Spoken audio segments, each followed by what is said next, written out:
యెహోషువ 20వ అధ్యాయము. మరియు యెహోవా యెహోషువకు సెలవిచ్చినదేమనగా, నీవు ఇశ్రాయేలీయులతో ఇట్లనుము, తెలియకయే పొరపాటున ఒకని చంపిన నరహంతకుడు పారిపోవుటకు నేను మోషే నోట మీతో పలికించిన ఆశ్రయపురములను మీరు ఏర్పరచుకొనవలెను. హత్య విషయమై ప్రతిహత్య చేయువాడు రాకపోవునట్లు అవి మీకు ఆశ్రయపురములగును. ఒకడు ఆ పురములలో ఒకదానికి పారిపోయి ఆ పురద్వారమునొద్ద నిలిచి ఆ పురము యొక్క పెద్దలు వినునట్లు తన సంగతి చెప్పిన తరువాత వారు పురములోనికి వానిని చేర్చుకొని తమ యొద్ద నివసించుటకు వానికి స్థలమియ్యవలెను. హత్య విషయములో ప్రతిహత్య చేయువాడు వానిని తరిమిన ఎడల వాని చేతికి ఆ నరహంతకుని అప్పగింపకూడదు.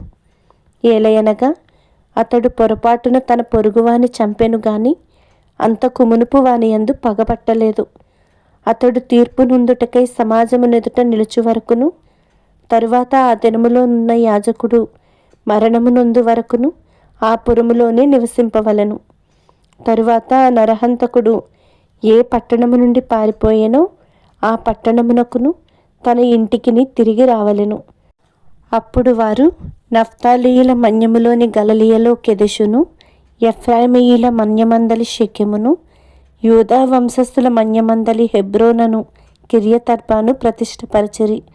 తూర్పు దిక్కున యొర్దాను అద్దరిని యెరికోనొద్ద రూబేనీయుల గోత్రములో నుండి, మైదానము మీదనున్న అరణ్యములోని బేసెరును, గాదీయుల గోత్రములో నుండి గిలాదులోని రామోతును, మనష్షీయుల గోత్రములో నుండి బాషానులోని గోలానును నియమించిరి.